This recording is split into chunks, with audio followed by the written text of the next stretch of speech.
नमस्कार साथियों। आज का हमारा गेस्ट जीता जागता उदाहरण है कि समय की कमी सिर्फ एक बहाना है। एक तरफ वो सरकारी विभाग में अपनी सेवाएं दे रहे हैं, तो दूसरी तरफ हेल्पिंग इंडिया फीडिंग इंडिया नामक एनजीओ संस्था में वे हेड एडवाइजरी बनकर ज़मीनी स्तर पर बदलाव ला रहे हैं। इसके साथ ही अपनी जड़ों को ना भूलते हुए झारखंड नवोदय एलुमनाई एसोसिएशन के ज्वाइंट सेक्रेटरी के पद पर होते हुए वे अपनी जिम्मेदारी निभा रहे हैं। सबसे पहले आपका बहुत बहुत स्वागत है। बहुत बहुत धन्यवाद पंकज, आप हमारे बीच पधारे हैं। आप सभी को बता दें कि मिस्टर जितेंद्र कुमार भगतिया अपने गांव के ये पहले व्यक्ति थे जिनका सिलेक्शन जवाहर नवोदय विद्यालय में हुआ था, और ठीक 15 साल बाद जो दूसरा सिलेक्शन हुआ था वो भी इन्हीं के परिवार से थी और इनकी बहन थी। एम आई राइट? बिल्कुल सही है। तो इसके बारे में आप क्या कहना चाहेंगे? गैप थोड़ा सा बड़ा है, ये 15 साल का गैप नहीं है, लगभग 18 साल का गैप है। 2007 में मेरा सिलेक्शन हुआ था और 2025 में मेरी छोटी बहन का सिलेक्शन हुआ है जी।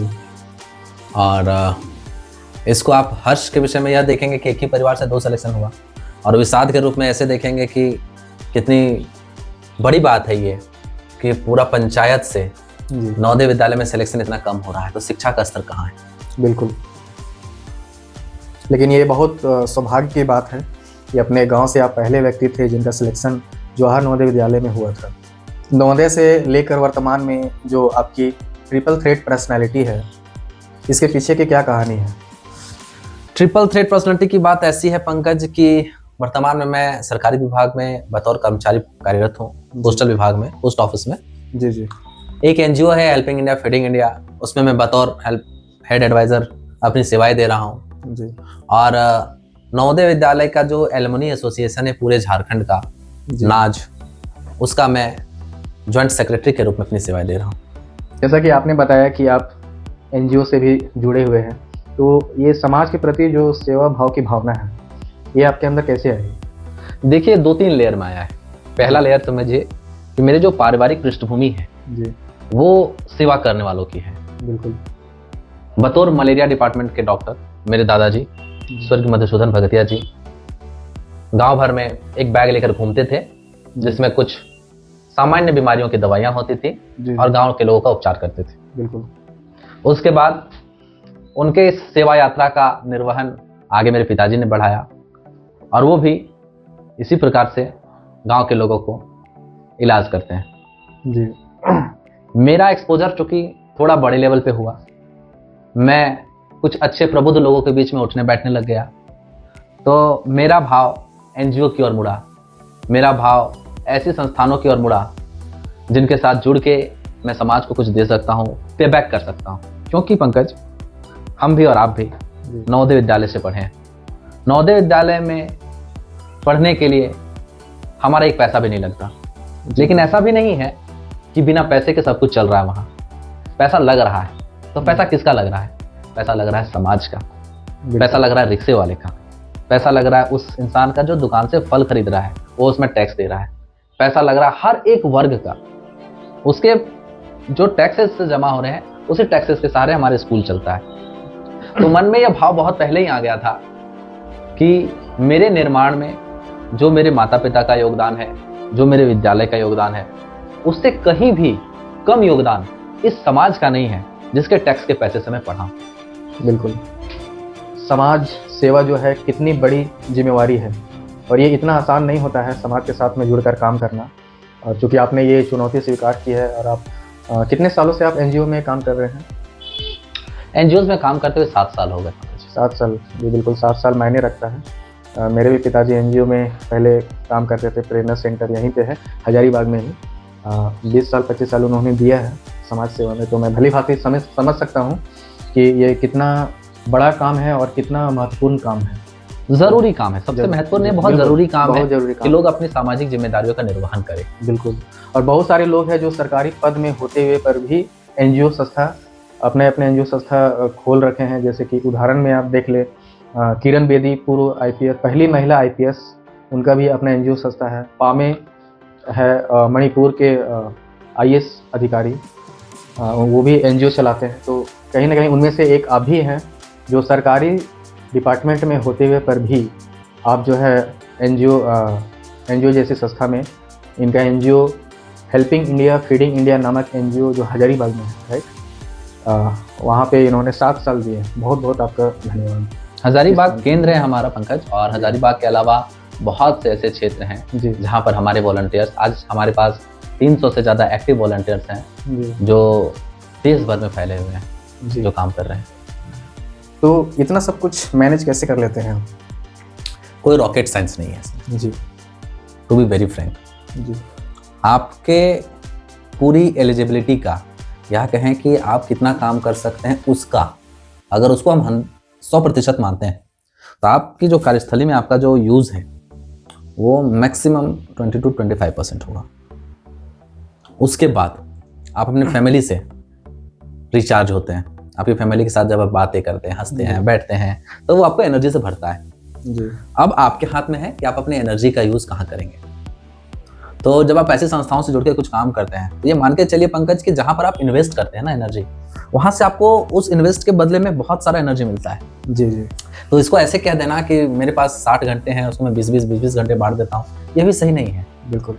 आप ये मान के चलिए कि जब आप ऐसी संस्थाओं से जुड़कर काम करेंगे तो आप अलग तरीके के एक्सपीरियंसेस से भरेंगे, आप अलग तरीके के एक्सपीरियंसेस के अलावा अलग तरीके के एनर्जी से भी भरेंगे। जी तो कैसे मैनेज होता है, इसकी सिर्फ यही एक आंसर हो सकती है कि आपके पास प्रायोरिटी में है या नहीं है। अगर आपकी प्रायोरिटी में है आप कर लेंगे, अगर आपकी इसकी प्रायोरिटी में नहीं है, आपकी प्रायोरिटी में, आप कभी नहीं कर पाएंगे।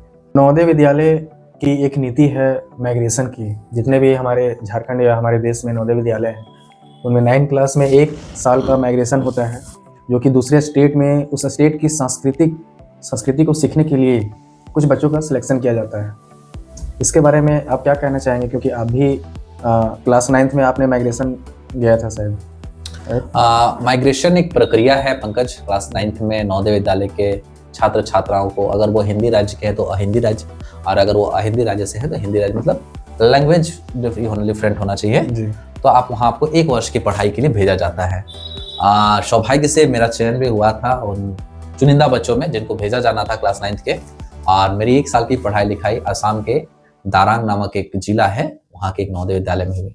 और आप यकीन करिए पंकज कि मैं यहाँ से जाने से पहले जो भी था, मतलब क्लास 8 तक मेरा जो भी निर्माण हुआ था, क्लास 9th में वहाँ के निर्माण ने मेरे 10वीं में मेरा जो एक रूप आया उसमें अभूतपूर्व बदलाव कर दिया। जी। मेरी अंग्रेजी बहुत अच्छी हो गई, मेरी पर्सनैलिटी निखर के आ गई, मैं चीज़ों को एक्सप्रेस और भी बेहतर ढंग से करने लगा। और उस क्लास 9th के दौरान मैंने लाइब्रेरी में रह के जितनी किताबें पढ़ी, वहाँ के कुछ साथी उसके लिए प्रेरणा स्रोत बने, जिनका मैं आज भी हृदय से शुक्रगुजार हूँ। और जैसा कि आपने बोला कि बहुत सारा बदलाव जो है माइग्रेशन जाने के बाद, वहाँ पे 1 साल रहने के बाद आपके अंदर बहुत सारी बदलाव आई हैं। आपकी इंग्लिश अच्छी हो गई, आपका पर्सनैलिटी में बहुत सारे चेंजेस आए हैं। तो वाकई में माइग्रेशन से बहुत कुछ इम्पैक्ट पड़ता है स्टूडेंट के जीवन में। जैसा कि हम देखते हैं कि सोशल मीडिया में जैसे फेसबुक है, मैंने आपके अकाउंट देखे हैं, उसमें आप बहुत मतलब अच्छे आर्टिकल आपने लिखे हैं, बहुत ही खूबसूरत आर्टिकल लिखे हैं। तो इसके पीछे की क्या कहानी है? इसके पीछे की ये कहानी ये है कि निरंतर पढ़ता हूँ मैं जी। सोशल मीडिया के में जो आर्टिकल्स लिखे जाते हैं उन्हें मैं खूब पढ़ता हूँ। जी जी। और अभी तो नहीं, लेकिन आज से 2 साल 1.5 साल पहले तक बीते मतलब 5-6 साल मैंने खूब आर्टिकल लिखा है, अलग अलग न्यूज़ चैनल्स के लिए लिखा है, वीडियो चैनल्स के लिए लिखा है। और आपको जानकर आश्चर्य होगा कि नौकरी करने के दौरान ही मुझे एक बार ऐसा चस्का चढ़ा कि मुझे पत्रकारिता की दुनिया में जाना चाहिए। जी। और भारत की पत्रकारिता का जो सबसे बड़ा संस्थान है IIMC है, मैं उसकी प्रवेश परीक्षा में भी बैठा था। झारखंड से 24 लोग ही बैठे थे उस परीक्षा में, जिसमें से एक मैं भी था। और थोड़ा और पीछे जाकर याद करें तो जब मेरे स्कूल टाइम पे टीचर्स जब खड़ा करके दोस्तों को पूछते थे कि आप क्या बनोगे, तो मेरे कोई दोस्त डॉक्टर बोलते थे, कोई डॉक्टर इंजीनियर बोलते थे। मैं वाहिद एक ऐसा शख्स था जो हमेशा बोलता था कि मैं पत्रकार बनूंगा। तो पत्रकारिता का कीड़ा तो है पंकज, जो देखा है, जो सुना है, जो ऑब्जर्व करता है, उसे अगर एक्सप्रेस ना करूं मैं तो अंदर ही अंदर एक बेचैनी चलती है। क्या अभी वर्तमान में वो कर रहे हैं कि अभी छोड़ दिए हैं? अभी थोड़ा कम हो गया पंकज, क्योंकि कुछ जिम्मेदारियां बढ़ जाती हैं तो इंसान की मुखरता कम होती है। बिल्कुल। विज्ञान का जितना महत्व है उतना ही अध्यात्म का भी महत्व है। बिल्कुल। और हर किसी को अध्यात्म होना ही चाहिए, खासकर आज के युग में। क्योंकि अध्यात्म होने का ही अर्थ है कि खुद के अंदर। आध्यात्म का अर्थ ये नहीं है पंकज हाँ। कि आप पूजा पाठ करिए। बिल्कुल बिल्कुल। आध्यात्म का अर्थ ये है कि आप अपने आप को पढ़ने के लिए थोड़ा समय निकालिए। जी आप सुबह उठकर आंख मूंद के आधे घंटे बैठने का एक आदत बनाइए। बिल्कुल। आप समाज सेवा में भगवान को ढूंढिए। जी आप दरिद्र भोजन कराने समय दरिद्र नारायण देखना सीखिए। हम कह सकते हैं ये अंदर की यात्रा हाँ, है। एक अंदर की यात्रा, आध्यात्मिक अंदर की यात्रा है। हम सब जो बाहर की यात्रा में दौड़ भाग रहे हैं, कौन सा जूता खरीद लें, कौन सा सूट खरीद लें, कौन सा मोबाइल ले लें, कौन सी घड़ी खरीद लें, इस दौड़ भाग और इस मानसिक उधेड़-बुन से निकल के आपको कुछ समय वो निकालना होगा कि हम किस बात से खुश हो जाएं बिना कुछ लिए। बिल्कुल। आप उस पल के बारे में सोचें जब आपके पास ये जूते नहीं होंगे, ये घड़ी नहीं होगी, ये सूट नहीं होगा, ये गाड़ियां नहीं होंगी, ये बंगला नहीं होगा, तो उस टाइम पे आपके पास ऐसा क्या होगा कि आप निश्चिंत बैठ सकेंगे, आप कहीं भागेंगे नहीं। और वो जिस दिन आप ढूंढ लिए तो आप समझिए कि आप आध्यात्मिक रास्ते में आगे बढ़ गए। बिल्कुल। तो जैसा कि हमारे जीवन में जितना विज्ञान का महत्व है उतना ही अध्यात्म का भी महत्व है। तो मेरा सवाल ये है कि विज्ञान और अध्यात्म में क्या मूल अंतर है? अंतर कुछ भी नहीं है। जी विज्ञान और अध्यात्म में कोई अंतर नहीं है। जो अंतर करते हैं असल समस्या उन्हीं की है। बिल्कुल। अध्यात्म विज्ञान से एक कदम आगे की चीज है। जी जब आप विज्ञान से किसी चीज को समझने लगते हैं और समझने के दौरान जब आपको यह समझ में आता है कि एक सुपर नेचुरल पावर है जो हर प्रोसेस को कहीं ना कहीं से इंटरफेयर कर रही है हर प्रोसेस में, तब फिर आप अध्यात्म की ओर आगे बढ़ते हैं। कोई भी अभिक्रिया देखिए, कोई भी रिएक्शंस देखिए, उस रिएक्शन को कोई ना कोई ऐसा सुपर पावर उसको इंटरफेयर करेगा जो आप और हम नहीं बना सकते। जैसे हवा हम और आप नहीं बना सकते, पानी हम और आप नहीं बना सकते हैं, लाइट हम और आप नहीं बना सकते हैं। वो जब उसको इंटरफेयर करने लगती है तो आप ये समझने की कोशिश करते हैं कि फिर ये कहाँ से संचालित हो रहा है। फिर अब धीरे धीरे की यात्रा आपकी जाती है अध्यात्म की तरफ। जी तो ये अलग नहीं है, ये एक दोनों दूसरे के पूरक है, कॉम्प्लीमेंट करते हैं एक दूसरे को। बिल्कुल। ये विज्ञान और अध्यात्म एक दूसरे के विरोधी हम लोग नहीं कह सकते। बिल्कुल भी नहीं, ये एक दूसरे के पूरक है। विज्ञान और अध्यात्म, जितना विज्ञान हमारे जीवन में महत्व रखता है उतना ही अध्यात्म भी बिल्कुल रखता है। बिल्कुल। तो हर किसी को आध्यात्मिक होना भी चाहिए और हम भी हैं, आप भी हैं। जैसा कि आपकी एनजीओ नशा मुक्त अभियान से भी जुड़ी हुई है, तो इसके पीछे की क्या कहानी, मतलब इसके बारे में आप क्या कहना चाहते हैं? नशा मुक्त अभियान से जुड़ने की जो प्रक्रिया है हेल्पिंग इंडिया फीडिंग इंडिया की, जी वो बीते वर्ष 2025 में शुरू हुई। बीते वर्ष 2025 में भारत सरकार के द्वारा काशी वाराणसी में एक कॉन्क्लेव रखा गया, जिस कॉन्क्लेव का उद्देश्य था कि देश भर से ऐसी संस्थाओं को आमंत्रित करना जिन संस्थाओं का एक प्रभुत्व हो, जो संस्थाएं जमीन पे काम कर रही हैं, जी और उन संस्थाओं के माध्यम से अपने लिए ऐसे एसोसिएट्स बनाना जो उनके आगामी जो सबसे बड़ी योजना है नशा मुक्त भारत का, उस योजना पर उनके साथ काम कर सके। देश भर से जो चयनित 100 संस्थाएं थी जो इस बड़े काम में सरकार का एसोसिएट बनी, उसमें एक संस्था हेल्पिंग इंडिया फीडिंग इंडिया हमारी भी थी।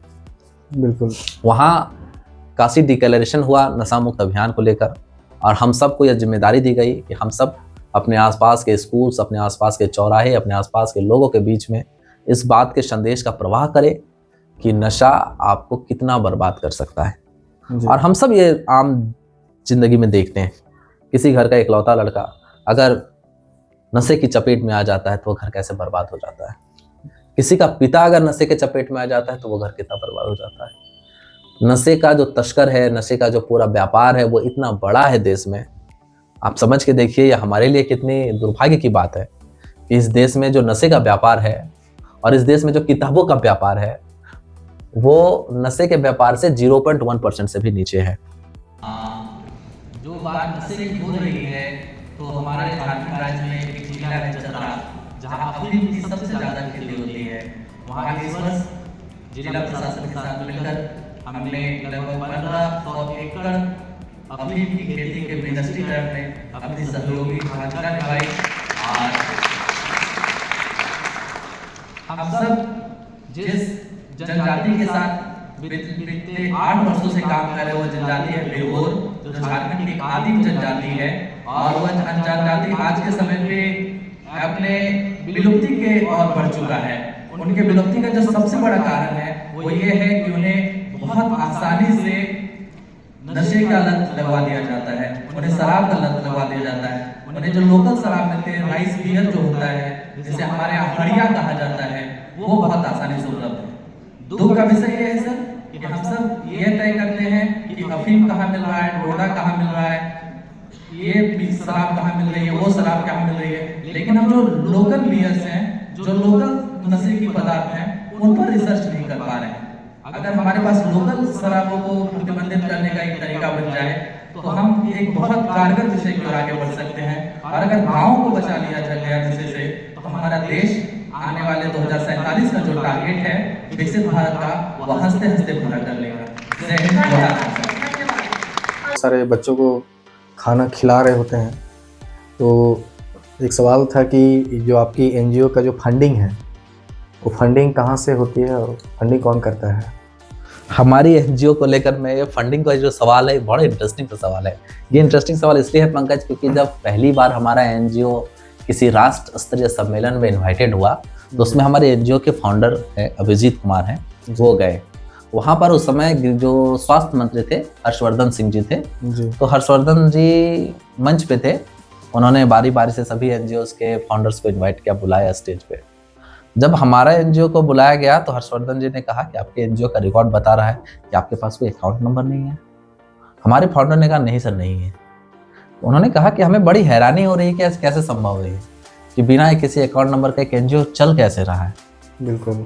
तो आज भी, अभी तो हाल फिलहाल को कुछ टाइम पहले ही हमें एटीसी और 12G और एटीसी जैसे सर्टिफिकेट मिले, जो फंडिंग के लिए आपको अप्रूव करती हैं, ताकि आप कहीं से फंडिंग रिसीव कर सकें, और जिस पार्टी से आप फंडिंग रिसीव कर रहे हैं उस पार्टी को इनकम टैक्स में जो बेनिफिट मिलने चाहिए वो मिलेंगे।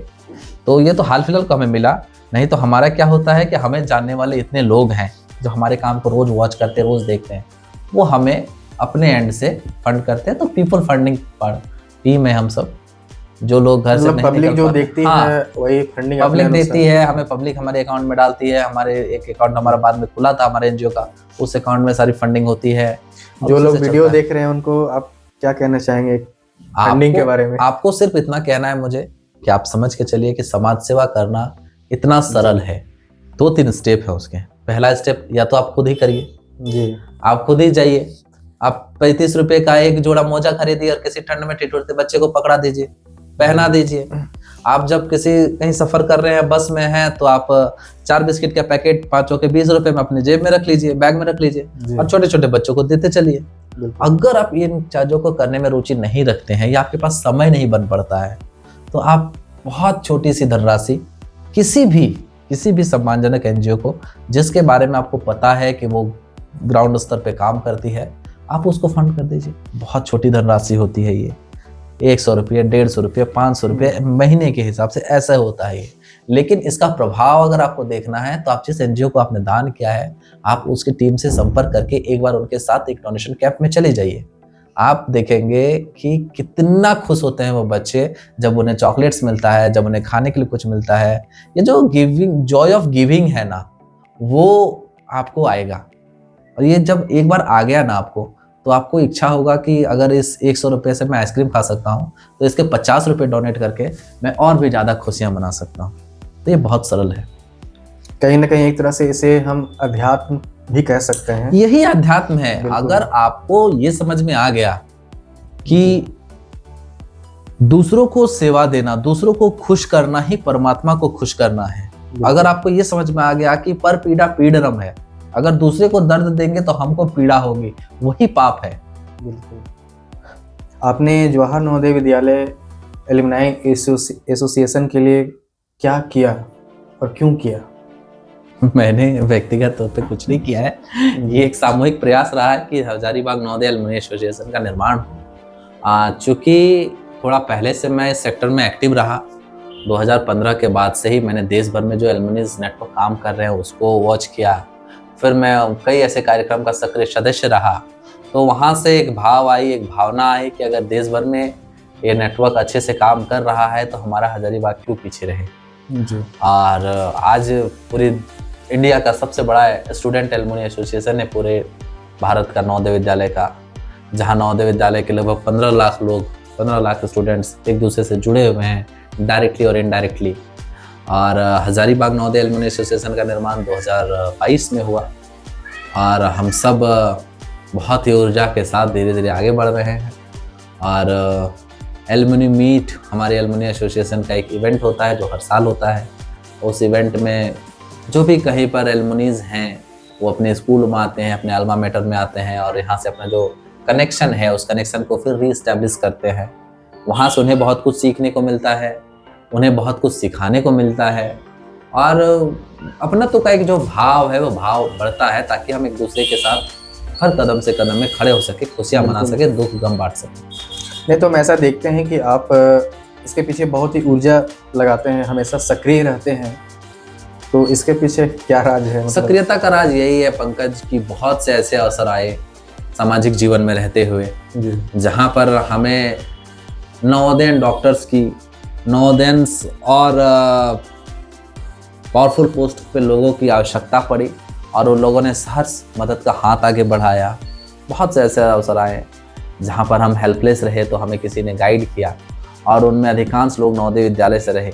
तो हमें समझ में आया अगर मैं ये लाभ उठा सकता हूँ, मैं अगर इन लोगों तक रीच कर सकता हूँ तो मेरे जो साथी हैं, मेरे जो जूनियर्स हैं, मेरे जो सीनियर्स हैं या जो मेरे जानने वाले नवोदयंस हैं वो भी एक दूसरे से जुड़ के इस नेटवर्क को और पावरफुल कर सकते हैं। रही बात मेरी व्यक्तिगत सक्रियता की, तो जुड़ते चलो जोड़ते चलो का जो कारवा है वो एक पर्सनल सेटिस्फेक्शन देता है कि एक इम्यूनिटी है। ये नवोदय की बॉन्डिंग एक इम्यूनिटी है, जब आप बीमार पड़ेंगे तो ये इम्यूनिटी आपके काम आएगी। बिल्कुल, ये आपके बहुत ही उच्चतम विचार है और हम लोग देखते भी हैं, हम लोग का आंखों देखा हाल है कि जो कुछ भी नवोदय विद्यालय में कार्यक्रम होता है उनके पीछे आप सभी का योगदान महत्वपूर्ण होता है। बहुत बहुत धन्यवाद, आपने मेरे लिए इतना कीमती समय निकाला और मैं शुक्रगुजार हूँ कि आप चूँकि अभी वर्किंग डेज़ में हैं और वर्किंग डेज़ में होते हुए भी इन्होंने हमारे लिए समय निकाला। उम्मीद करते हैं आप सभी को इनके जीवन की कुछ घटनाओं से आपको कुछ ना कुछ सीखने को जरूर मिला होगा। बहुत बहुत धन्यवाद पंकज, आपने इस बातचीत के लिए आप यहाँ तक आए और उम्मीद करते हैं कि हमारी जो बातचीत है वो आपके दर्शकों को अच्छी लगेगी। बिल्कुल, और आप अच्छा काम कर रहे हैं, इस काम को करते रहिए, इस काम में बहुत रुचि है आपको और ईश्वर आपको इसमें खूब सारी सफलताएं दे। बहुत बहुत धन्यवाद। इसी तरह आप लोग देखते रहिए और तब तक के लिए आप लोगों को धन्यवाद। मिलते हैं अगले वीडियो में।